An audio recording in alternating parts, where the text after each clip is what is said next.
Cause sometimes people need reminding of things. We have been fighting since the Portuguese invaded the Gold Coast of Ghana. We stay at war. And just because we are few and they are many, does not mean that we are lost or something else. When people first came to America, they brought us with them. Me, Loki, Thor, Nancy, Lion God, all of you. We rode in their minds and took root. But gradually they abandoned us for a better deal. A new life in a new land. Our true believers passed away or stopped believing, left us to fend for ourselves, to get by on what little smidgens of belief or worship we could find. And that's what we've done. We've gotten by. We live in cracks at the edges of society. Old, forgotten gods in a land without gods. But there are new gods growing in America. They've already replaced us. Now they want to destroy us completely, and if you think otherwise, you are fooling yourselves. You want us to go to war. You called everyone here for this nonsense. Most of us have lived in peace in this country for a long time. I have seen the new gods rise. I have seen them fall. I say we wait. Chernobog is with us. He has brought his hammer to the fight. Yeah, when the time is right, my hammer will swing.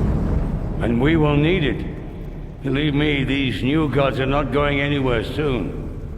From one god of war to another. When I look out my window, I see no battlefields. I hear no war cries.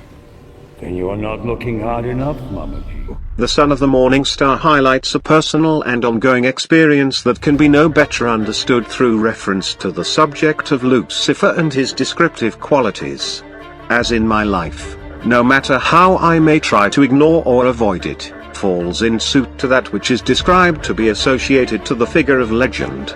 So much so that outside influences and encounters with others have been centered around them already knowing or associating me with him before we even encounter each other, in almost every detail of his associated experiences and role, both heavenly and in exile.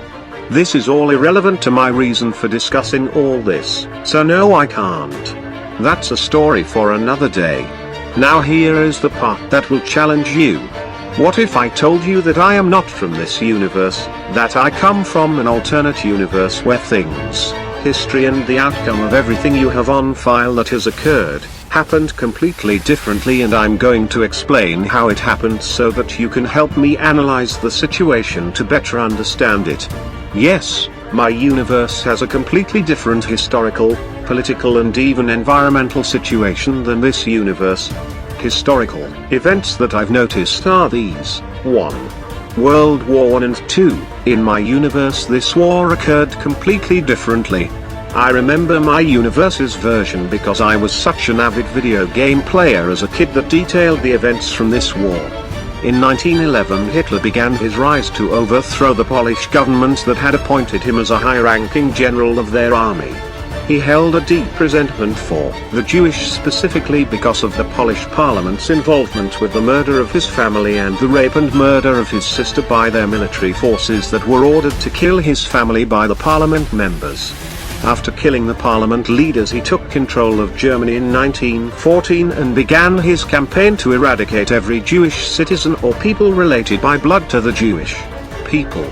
Soon after he began having any sympathizers to the Jewish people executed and sent to concentration camps to be tortured and killed as he sought to cleanse Germany of any Jewish associations. In 1918 Hitler began his campaign to conquer all of Europe as his Nazi Third Reich began to spread into surrounding countries with armored divisions, aerial bombers and an almost limitless seeming amount of infantry troops. The countries of Italy and Russia allied with Hitler and formed the trilateral axis of power with Mussolini and Stalin as the axis of evil. The Northern Alliance was established in opposition to Hitler's threat, consisting of Britain, France, North America, Norway and India being the main countries that put the most of their combined military forces into the conflict at first, later joined by Ireland, Canada, and Egypt as the war progressed. The height of the Nazi war began around 1939 as the German occupation spread across all of Europe and stretched into the most remote regions of the world, even into Antarctica. It also saw the separation of the alliance between Russia and Germany when Hitler slapped Stalin in a meeting over an argument about the looming threat of an Allied joint strike against their control over Norway. Then the war suddenly ended with the suicide of Hitler, who shot himself in an armored bunker beneath Berlin in 1945. The casualties were listed to be in the millions on both sides. This was World War I. However, soon afterward Japan bombed Pearl Harbor near the end of the same year, and by 1946 America was back in war and the beginning of World War II began, which only lasted until 1949 with the atomic bombing of Nagasaki and Hiroshima. That ended World War II. This is one event that is totally different than what history says happened. In an alternate perspective, I would see it as having friends in high places maybe guiding this Luciferian archetype influence. But it is only associative descriptions. The actual goal of my focus here is more on the topic of the pursuit of knowledge you mentioned. My understanding of the cosmological forces come from my innate, natural-born connection to the universe that is linked to my title as the son of the morning star, or best translated as the guy God made to flip the light switch on. When God said let there be light, he made it so through me. My lineage as a descendant of their children of the fallen angels is the bridge that makes this connection possible. Before you ask, how can you be a descendant of their children when you are one of the fallen forefathers? Simple, for me to achieve my purpose as Lucifer, all I needed to do is exist somewhere in existence. Time is irrelevant when it comes to the origin and its creation. For I was made to create existence from within an already existing universe. We Nephilim, as we are called, have many different purposes, sometimes not even associating or interacting with each other. Some are heroes when the world needs them most. Some are key figures whose works lay down the very principles of quantum physics and the development of the universe, like myself. Some bear messages from higher-ranking and positioned figures that are dedicated to the protection and development of creation. In general, we are neither good nor evil, but can align ourselves to either or both if necessary, and these are the basic divisions of heaven's angelic hosts I've described here. This is all irrelevant to my reason for discussing all this, so no, I can't. That's a story for another day. Now here is the part that will challenge you. What if I told you that I am not from this universe? That I come from an alternate universe where things, history and the outcome of everything you have on file that has occurred, happened completely differently, and I'm going to explain how it happened so that you can help me analyze the situation to better understand it. Now this is but one example of the changes I've noticed. Another has to do with their biblical scripture and the accounts of my own fall. In the universe I am from, Lucifer fell from heaven because he disobeyed the command of his creator. For his defiance Lucifer was exiled from heaven and cast down to become the fallen one. However, in this universe Lucifer seems to have made war against God with a group of allied rebel angels. This war dragged out, starting sometime after the flood of Noah's tale, and ended with the destruction of Lucifer as he rose with sword in hand to strike down his own maker, but was intercepted by the archangel Michael, who destroyed him with his flaming sword. In my universe the rebel angels were the fathers and matriarchs of the Nephilim children whom God thought he had destroyed with the flood waters. The other fathers were exiled into dominions after my death at the hands of Errol, who I hear was also cast into banishment as the angel of death and cursed to walk between the place made for man after they died and the living realm, ushering the dead back and forth, never knowing death himself and never allowed to enter heaven either, until the time when the Lamb of God would come and his blood was spilled upon the altar of the world that would cleanse the transgressions of man against God. When that time came, Errol and I were to give him the keys of death that I was given, and Errol was to give him the keys of life, but the keys of hell would remain mine. Errol was the first one judged and I was the second. I do not know what happened to the other 5 rebel angels. However, in this universe Errol seems to be one of the 4 angels that surround the throne of God and was never banished for killing me and then God in his throne room that once sat in an outpost we held here for our affairs on earth, in the very place where Jerusalem now sits when angels walked the earth beside man, not hidden. Yes, your theories came close to the truth. Yes, it was an intentional scenario, and yes, it was connected to this Luciferian subject. My role, as the light-bearer, gave me a deep empathic connection to the fabrics of reality and the universe in general. You could compare it to the subject of shamans. Shamans are said to have an empathic connection to the earth because they are protectors of the earth. They can know things that others cannot about the elemental forces and nature and the animals because of it. My situation can be compared to that. I have a deep empathic connection to all that is and can understand the cosmic forces in detail. It is this factor that made my ability to travel across dimensions possible.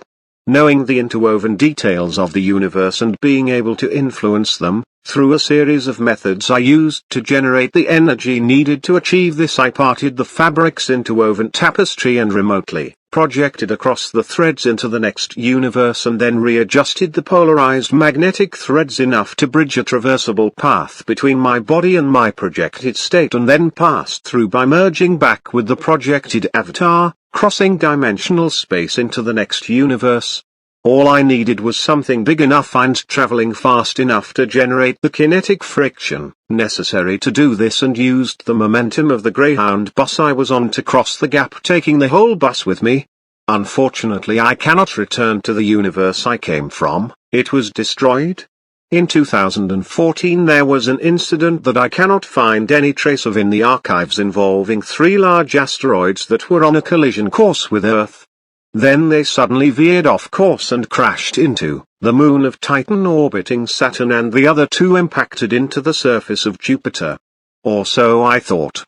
Around that time I was on the bus, about 3 days before impact if I remember right. It wasn't until I arrived where I was going that I sat down and projected to the location in space where the asteroids were said to be at as they were passing Saturn, and I used my projected presence to alter the course of the asteroids' path, stopping them from hitting Earth and aiming for the nearest planetary object I could find that I was certain I had never heard any rumors of life being on them, but I missed with one of them and it hit the moon, Titan, skimming across the top of it and gouging a deep ravine across it before it continued on and crashed into Jupiter with the others. This stopped the destruction of the Earth, But in this universe, in the one I'm from, I wasn't there to stop it, and they smashed into Earth, not only destroying it but because there was a cosmological anomaly, involving a weak section of polarized ions within the threads that formed during the early development of the universe. The force of the impact combined with the mass of the asteroids and other factors, the impact caused the Earth's destruction to form into a microcosmic black hole, and those weak threads caused a wormhole effect to develop that has cradled the Earth on the edge of one of the bands of the cosmic web, which is what causes the anomalies of the Bermuda Triangle and the Devil's Seas to occur. That is why the reports of missing ships always involve their compass going haywire and their radio transmitters to become scrambled with static. The effect of these two forces opens a path into the wormhole of the cosmic web, a network of interconnected cosmic energies that every galactic body rotates along and connects to one another in an orbital galactic track around the center of the universe, which is what the Great Attractor is, the center of all galactic.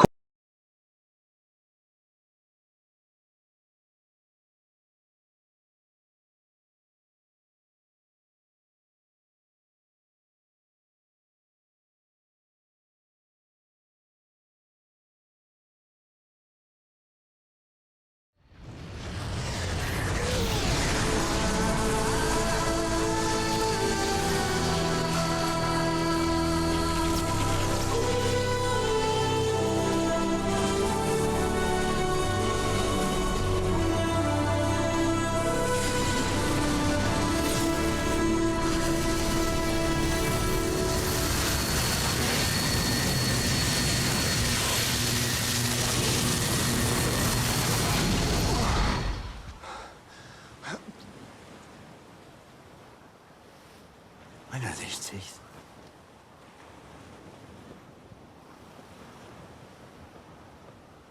What?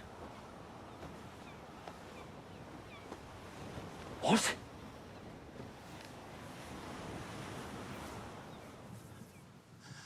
What?